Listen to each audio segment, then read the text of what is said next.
the same team. We want to achieve things. We want to get things done.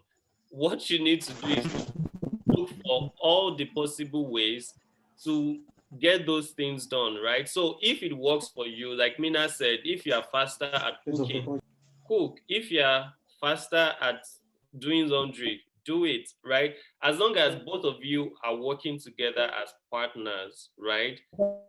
Then that is what should guide Boom. your. Like they heard me.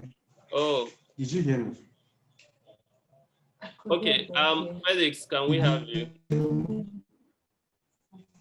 Okay, good afternoon. Uh, I hope you can all hear me. Yes, we can. Yeah. Yeah. On the discourse of gender and domestic role, I just want to build on what Larry said. I wrote some couple of things here. And if you ask me, it has to do with what culture has taught us, as well as which indirectly influence our ideology and our mindset about what should be and what shouldn't be, and which goes a long way in defining our society, what I call a societal definition, what we do. Now, someone once asked me, he said, Felix, can you wash your wife clothes? And I said, why not? And then I saw him look at me with one odd eyes, like, wash our clothes and like that. And I said, my ideology about two persons of marriage when it comes to domestic roles is about, especially in marriage, is about two persons coming together to collaborate. I call it collaboration. Like you have a strength, just like what Larry also rightly said earlier. I have a weakness and vice versa.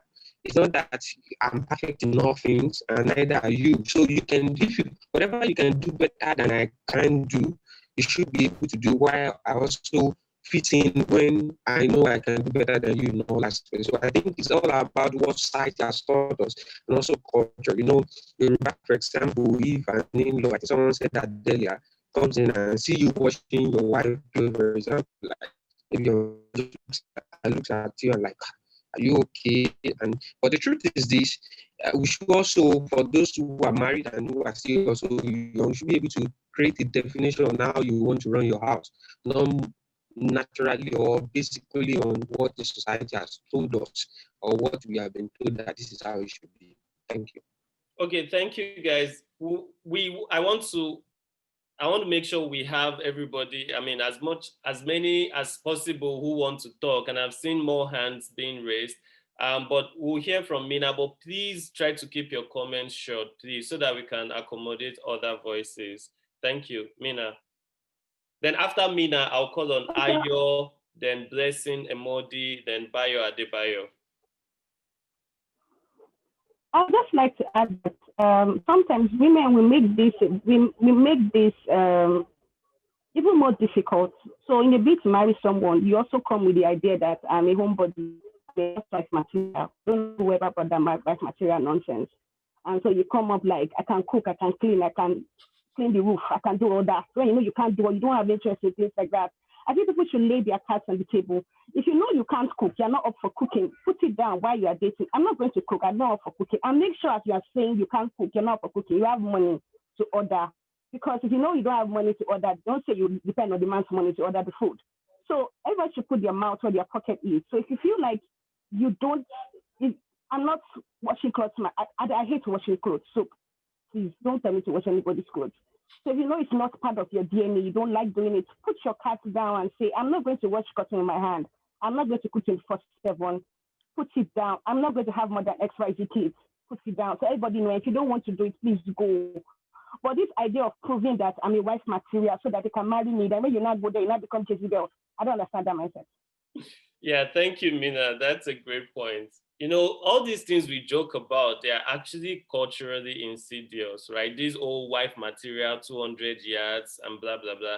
These are things that put pressure on individuals. I'll call on Ayo, then Blessing.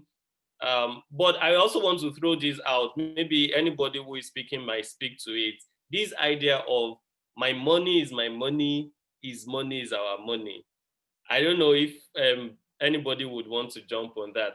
Women would say, I mean, I've heard a lot of women say, my money is my money, but his money is our money. So if you want to speak to that, please. Ayo, then Blessing. Thank you, everybody. I've heard a lot of great comments. Just wanted to complicate it a little bit. I mean, the gender stereotyping, and obviously, like any other thing, has its vices. However, we have to recognize the fact that, as many people have noted, it's culturally, enrooted, right? So it's not just something that one or two people do, right? Something that has existed over the years, right? Particularly, and as it pertains to the African society now, which I believe is our case study. However, we can't discount the fact that along with this gender stereotyping are, systems and societal expectations, right? Just like some of us have noted, for example, my money is my money, your money is our money, right? As Kate just noted now, right? So in as much as if we have a society that continues to lay expectations like that, for example, where men are expected to do certain things, right? To be the provider, to be that, protector of the family and all of those things, right? There is bound to be, because that's already a form of gender stereotyping, right? So in that way, there is also bound to be expectations on the part of women, right? So I guess the point I'm trying to make is that we have to draw a line between African societies and other societies, right? African societies, there are a lot of expectations on men, that don't exist in other societies, for example, right? So if, in as much as we want to maintain those expectations, then gender stereotyping, particularly on domestic roles and as it affects women, right, will continue to exist. So I'm just trying to problematize that notion that, gender stereotyping is bad. Maybe gender stereotyping is bad. Maybe it's not bad, right? If you want the man to do certain things, right, maybe you also have to do certain things. Right. Yeah. So just to drop that there.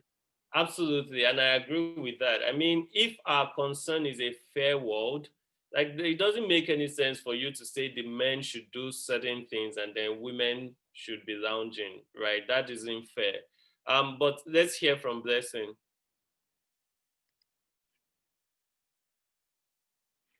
Is Blessing still with us?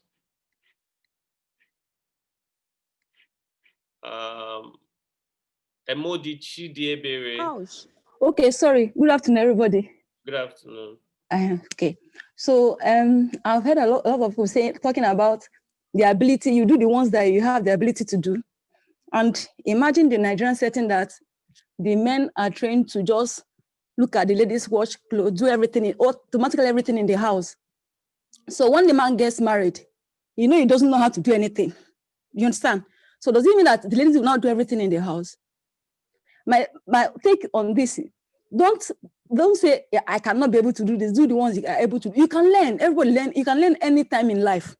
So anything that you don't know how to do, so that the body will not be too much on your wife, learn them, do them.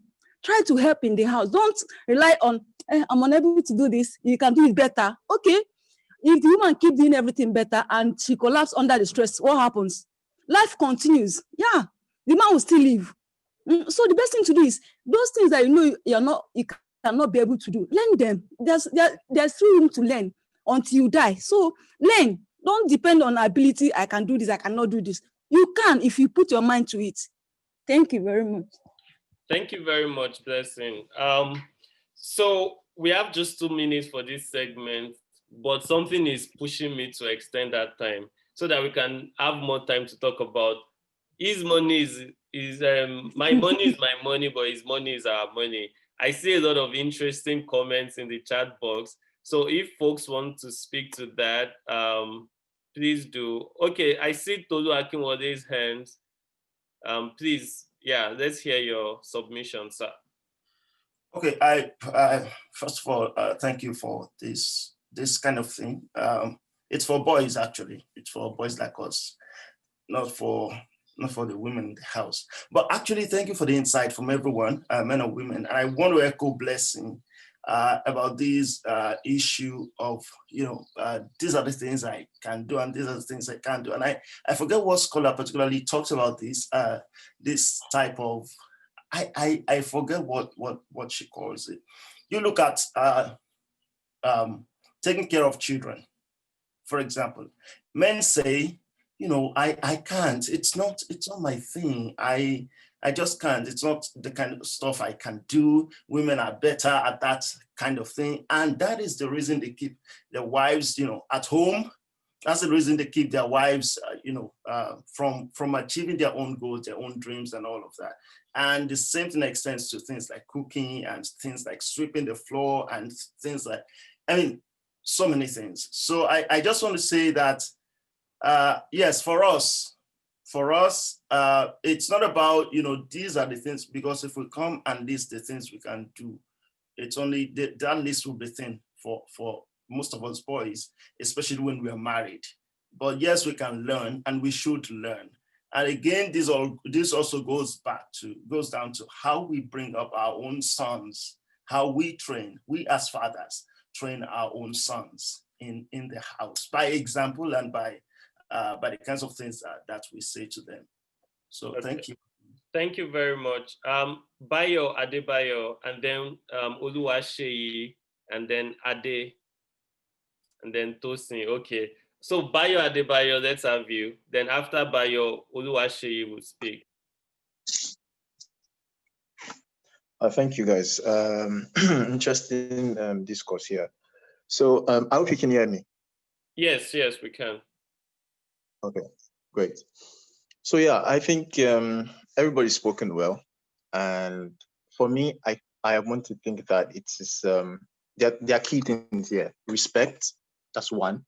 Two, the power to choose what you want to do, and then value for either partner. So respect in the sense of so as men, there's something about our ego, it's so fragile. And I want to say this out to all men. I'm also learning that right now. We need to learn how to make our ego less fragile. Because that way you're not able to see the bigger picture most of the times. I am learning that because it comes with every man. Every man wants to feel respected, even with the little things. So for instance, even if you have a machine in the house and your wife is doing all those other things, you just want to sit back and be watching TV or doing what you think is best for you to do, or you feel like gives you value. And once your wife tells you, oh, honey, I need you to help me get this thing, you feel like, oh, please, don't disturb me. But truth is, she's just asking you to assist her. But little things like that, add up and make the woman feel like, oh, she's a lesser person. So the thing now is, it translates into value. What are the things you're doing for your wife to make her feel valued? Even if she has the ability to do 101%. I mean, there are women who can do everything, work and still, take care of the home front. So the thing is respect and value. And then the power to be able to choose what you want to do. So if a woman chooses to say, oh, you know what, I really right now feel like I want to stay back home rather than work, allow her to do that. And then if she says, oh, now I feel like I just want to start a YouTube channel and not work, allow her to do it. You guys need to talk. What makes her feel valued, and then what gives respect to each party. I think in that area, I think those three things are very important. Thank you. Thank you very much, Bayo. Can we have Oluwaseyi? And then finally on this segment, we'll have Ade, then we'll move to the last topic for today. Oluwaseyi. All right. Thank you, Prof. K. Good afternoon, everyone. Good afternoon, sir. Prof. All right, sir. Yes. So let me quickly add my submission. We are where we are under gender and domestic roles as a result of what we first discussed based on socialization. The society has defined something that is not right. And my question has been, why do we take women as slaves in marriage? Once you see your wife as your mate, as someone replica of you, the issue of you saying, okay, ascribing this roles to this person or to that other person, that will never come into place. So we have brought that mentality of social group that I'm the head, so I have the right to do this, I don't have the right to do that. So that's exactly that brought us to where we are. And I think the way forward is first, each and every one of us should start